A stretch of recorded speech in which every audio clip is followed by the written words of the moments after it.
Hello everyone. For the first time viewers, I'd like to tell you that I created this channel to help you get the most possible value for your money.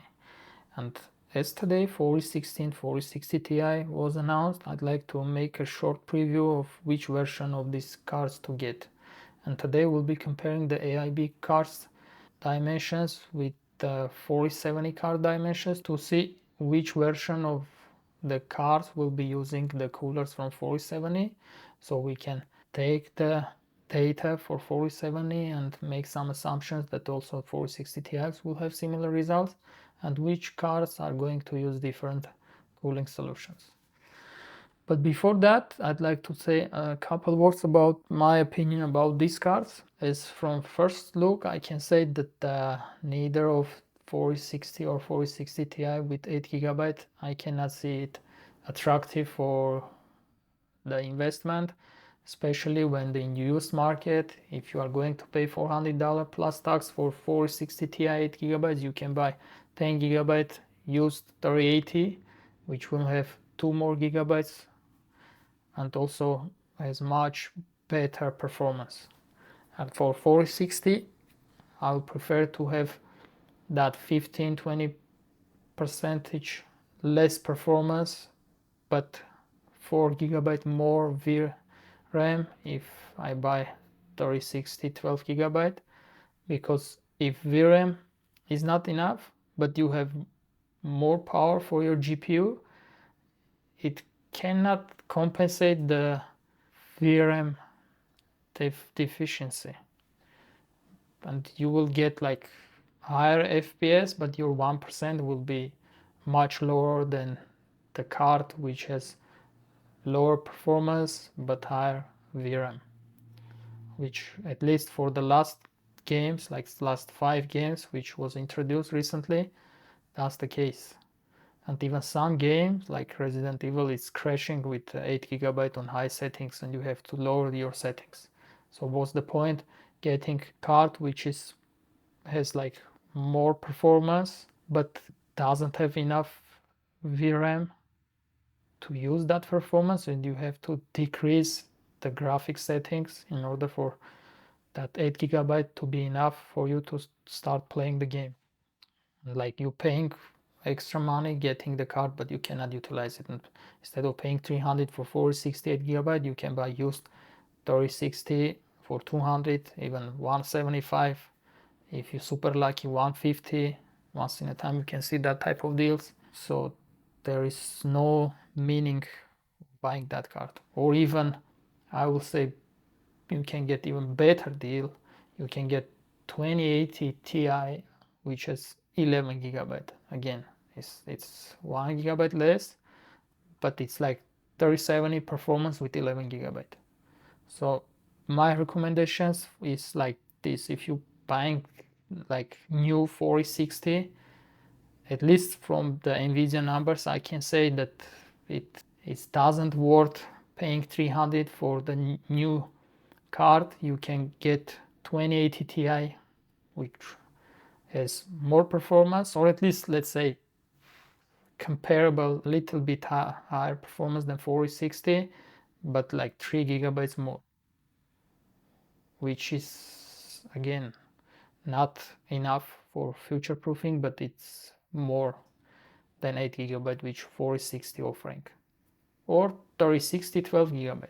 And if you go down, if like 4050 will be introduced, in that case again with 8 GB, you can buy 1080 Ti with 11 GB, and the performance similar to 3060, a little bit less.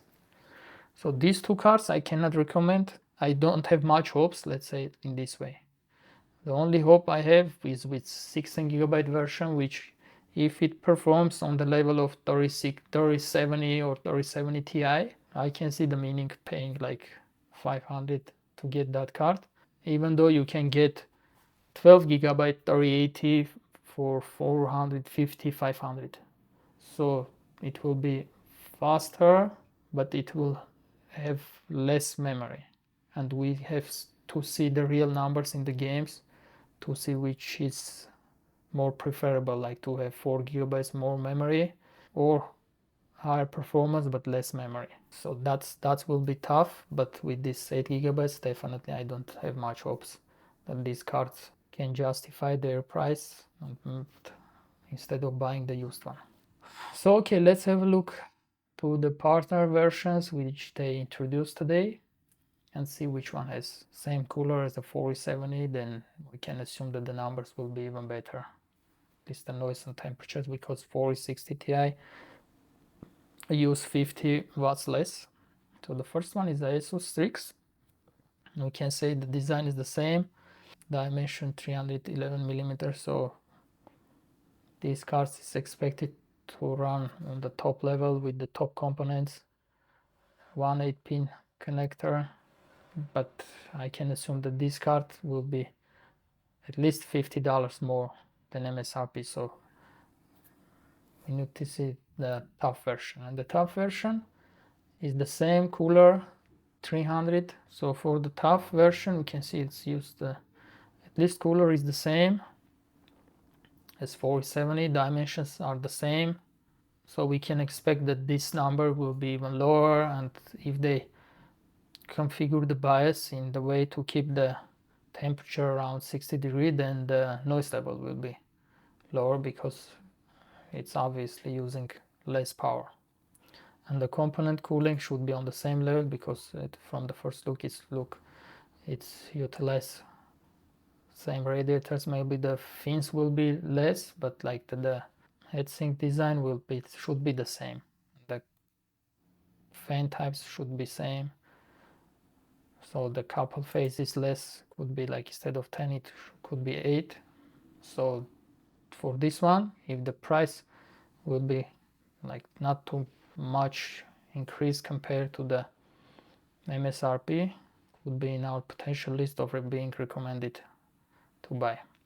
The dual, it was our recommendation for 4070 for the price being equal to MSRP, at least in US. I saw that in Europe they were selling much higher compared to the Game War, to the PNY, to the Pilot, but here in US it was the same.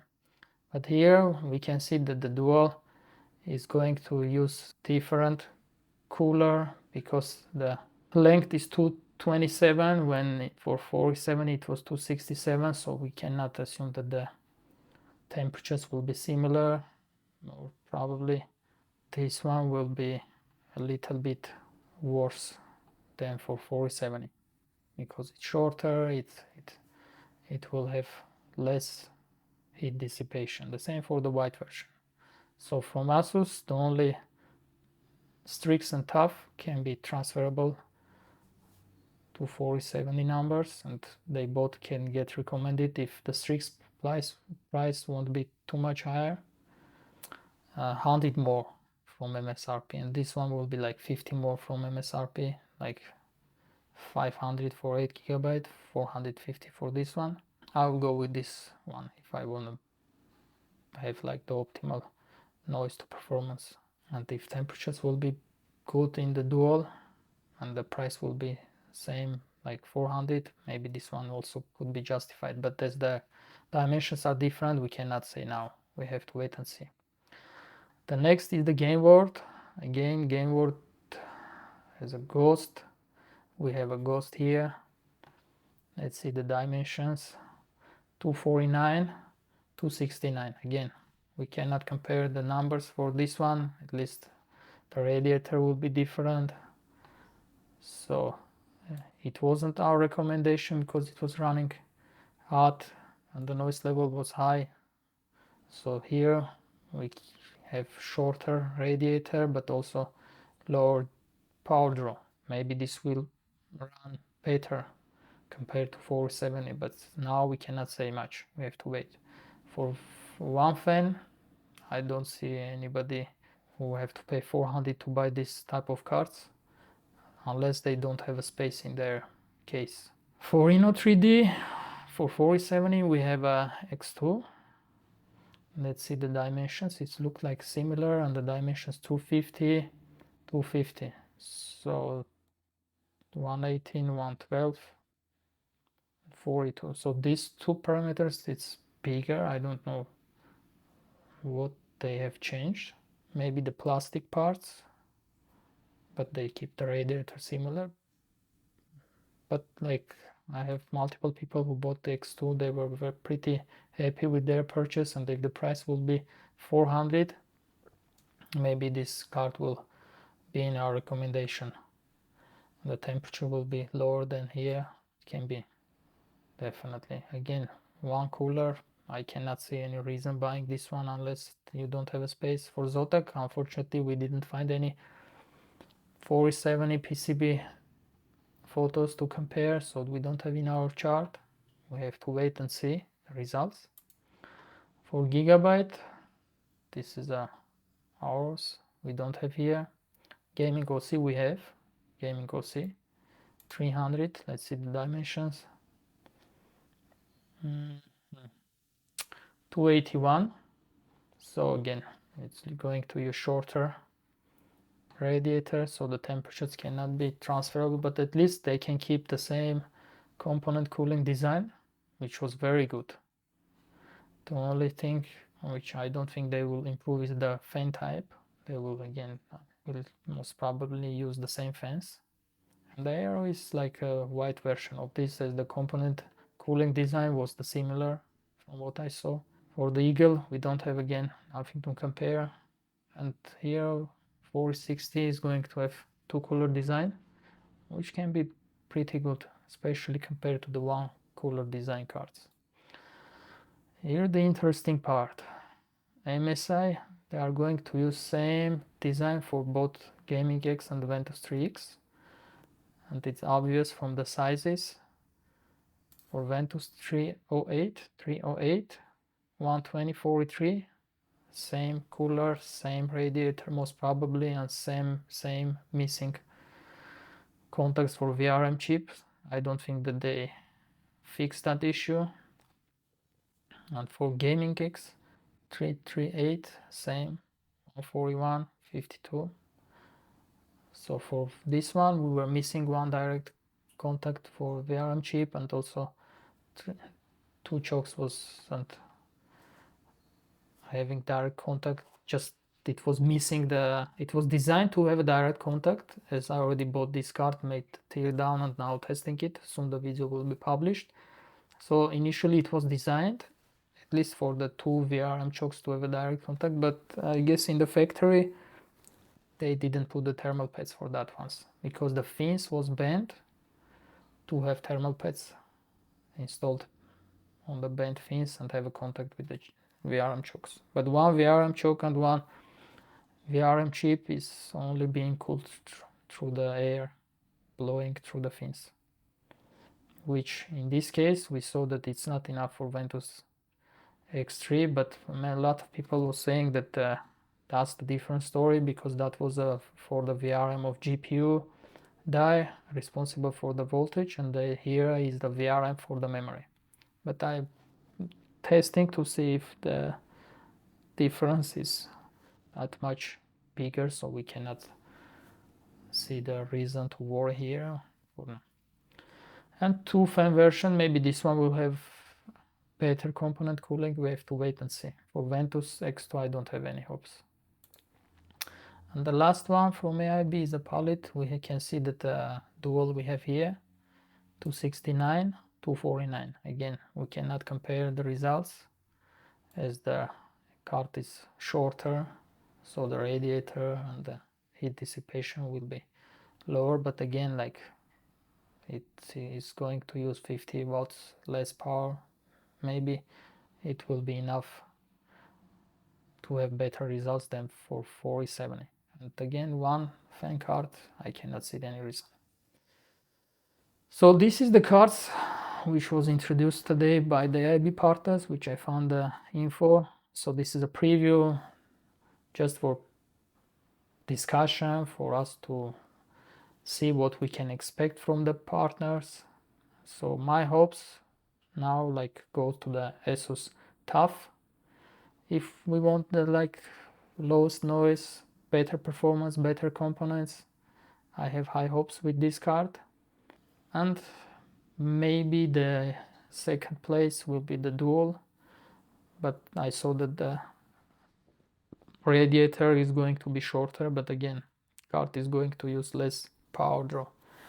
And also I'm interested to see what if MSI will fix that issue with the Gaming X. As with Ventus, I don't have much hopes, but the Gaming X, especially the 2-fan version, they could fix it, because the most probably the radiator will be shorter and they can find the contact like place to put the thermal pads. As for the longer version, like 3 fans, I already teared down that card. There is no option to fix that one chip contact, as there is a fins under it, and you cannot put the thermal pad on the fins. You will make the situation even worse, because you are going to block that air coming to the fins, and the thermal pad will not have a contact with the radiators. It will be lying on the fins, which is not bent.